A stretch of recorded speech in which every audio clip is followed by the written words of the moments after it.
Good evening, all. Ira Epstein of Linn Associates with your financial market wrap-up, and this is for Tuesday, and we're at the 25th of August 2020, time 6:20 p.m. Central Time. Another day, new records in stock indices. What can I tell you? This market, I'm glad I said it back in April and May that I said, boy, this reminds me of when we made that low back 10 years ago. And it was relentless. Well, this is again a relentless move. Relentless moves find a price where they're comfortable and they'll eventually get there. As we keep going higher, the one theme you keep hearing from market analysts, not from me, but from those that watch price earnings, the fundamentals, the breath is falling away as the market's getting the point where others are dropping out of the market. It's getting too high for them. Okay. But we knew this was a new tech world anyways. We don't have a cure for COVID. We keep hearing we're going to have one. We keep hearing the hope we're going to have one by year end. And each day that goes by gets us closer to that point. But I'm also watching what's taking place with technology. And as I told you, the airlines, they're finding ways to clean the planes, keep them clean for 7 days. In Chicago, we have a setback. Our governor today declared statewide that anyone that goes into a restaurant, if this waiter or the server comes up to that table, you have to put on your mask. We weren't doing that. They're doing that. You got to learn to live with all this. The first reaction from one of my good friends, I'm just not going to restaurants for a while. And unfortunately, that's the key. And here in the Midwest, we're not going to have the luxury of outdoor eating soon. They're having contests in the city. What can we do to get the restaurants to have outdoor space? It's very expensive to build it for the winter, and what's it going to be built out of? What will they be like? Just giving you ideas. Stock market pretty flat. Metals getting a bounce tonight. Dollars waffling along with the eurocurrency. No surprise. Remember the Jackson Hole Symposium with all these central bankers attending virtually starts on Thursday. Now I'm hoping we get to see some of this. I haven't seen on the internet where to go get it. If you know, let me know because I want to go see it. Energy markets, well, they have to deal with now Hurricane Laura that's going to come rip-roaring into the Gulf of Mexico, could hit Port Arthur, Texas. That is where we have a refinery that, if you will, refines 17% of the U.S. Oil for the different products we use. That's almost 20%, right? That's a big number. So we'll see what happens there. But as fast as these refineries shut down, they typically get back up in the same type of speed. Bonds and notes, they've been under pressure because what do you think they're going to say at the symposium?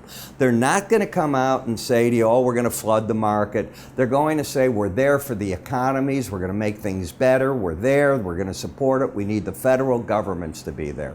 Blah, blah. I write a lot more about this in my reports, but that's what I expect. And that puts pressure on the market. Why? We're looking for better things in the economy. When we look at the S&P, up and away for the week. We're only at the beginning of trade for Wednesday, and we're up 51 handles. So we've got a gain in the market of 1.52% again. This market really has just been unbelievable in the rally it's put on since March. This proved to a lot of people that those deep breaks, you got to close your eyes, take pills, live through them, and the market seems to come back. Probably never as fast as this one, but over time they do. The question is, how old are you and do you have the time? As we look at this, still higher highs. The chart pattern, not a bullish pattern in the swing line. It's got another part to it, and I'll show you this. This has a lower low, higher high. None of us are blind. We can see the market is in an uptrend. The market has stayed over the 18-day average and hasn't got back under it since back here right at the end of July, and it's just moved higher since that point with new highs almost on a regular basis. You keep hitting the upper Bollinger Band, the black lines, and you back away from them. I don't expect that to change at all. I expect that to be if you will, the fence that keeps the market locked in on advances. And as long as this tool's there, I throw away everything else on a chart when I see this. This is what guides me. Then I go back to moving averages for points of entry that you don't get to see in these videos. That's in my subscriber videos, and I discuss it every morning at 5:40 to 6 in the morning, and then the video comes out ideally before 6:30 a.m. for all my subscribers. In the NASDAQ, embedded reading. What am I? Bullish as can be. I do see resistance up here. Pullbacks, until it's lost, it ain't lost. You know, at some point, the bulls will get hurt. Okay, but hurt after it's gone that far? Nah. The Dow is different. The Dow is not your S&P and the NASDAQ. This is a different type of index coming up today, very close to that resistance. Keep your eye on the red number here. It's at 82.73 and arcing down. If you lose it, the odds favor you're going to try to get back to the 18-day average of closes. Why? Can't begin to tell you, but that's what I'd expect. We're not in a trend. We have a lower low, higher high. This rules the day. In the Russell, I was looking when you lost the embedded reading that we get back to the 18-day average. You can't deny that it has. You haven't done it yet in the Dow. We'll see.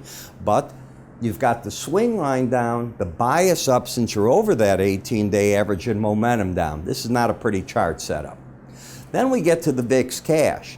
And the VIX seems to finally be stabilizing in the, let's call it the 1900 zone on the bottom, 1958. That doesn't mean it's not going to break through to the downside. It still has a pattern of lower highs, lower lows, and what? An embedded reading. So the bias down, trend down. If it breaks again, I'd look for the 1896 level to be the support.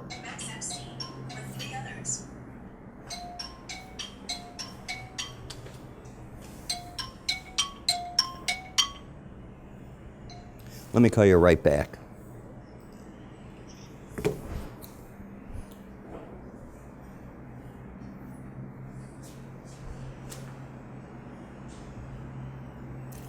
In looking at the bond market, we're still very much in a downtrend.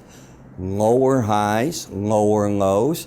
The market at first tried to find support at the 100-day average as it went sideways, kicked up towards the 18, gave it up, but you're very oversold and not trying to embed. Again, I'm very concerned with any position in bonds or notes in front of this Jackson Hole meeting. Same thing in the 10-year notes. Are we oversold in this? Not quite yet. Got to be under a 30 reading to be oversold. Trend down, bias down, support.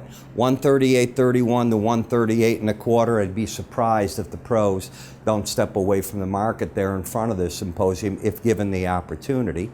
In the dollar index, pretty neutral here, just sideways and developing what we call a pipe, or what I label a pipe, the sideways action where you start churning around. How apropos to do that right in front of what? In front of that the symposium coming up.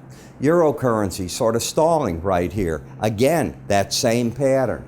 And why is that? Because, you know, the eurocurrency and the dollar index makes up the weighting of the index itself nearly by 50%. So understand the importance of it.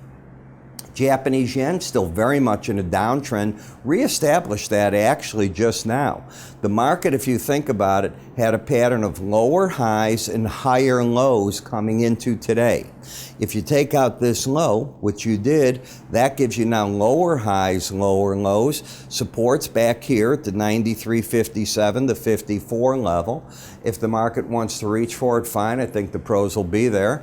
Resistance, 94.30, and the risk factor, if you're going to negate the trend, is back to 94.87, but the bears took over this market right now.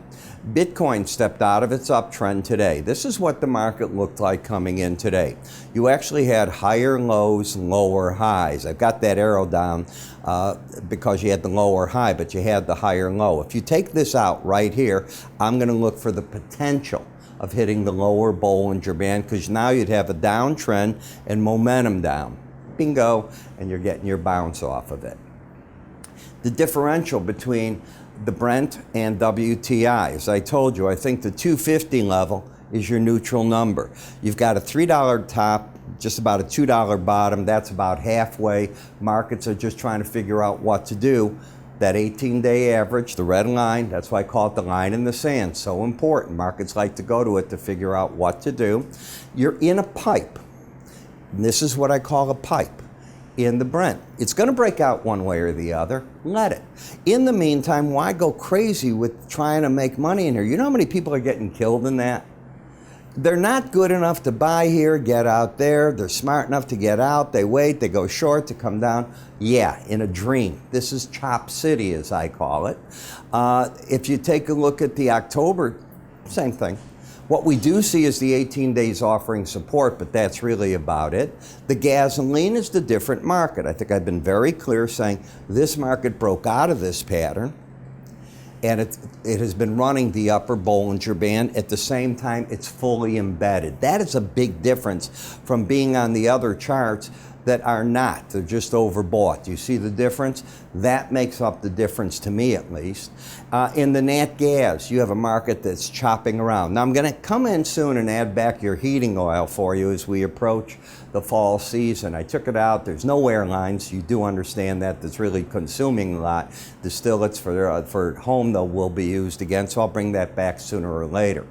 Keep in the back of your mind our two versions of our technical guide to indicators. You get all this information. Guides 1 and 2, each one's about 20 pages long. It explains moving averages, oscillators, money management, Elliott wave, price and time. A really good primer for this. How do you get it? Go to our website. If you go to the website under free offers, it's right there. I'm Ira. You have a good day. Take care now.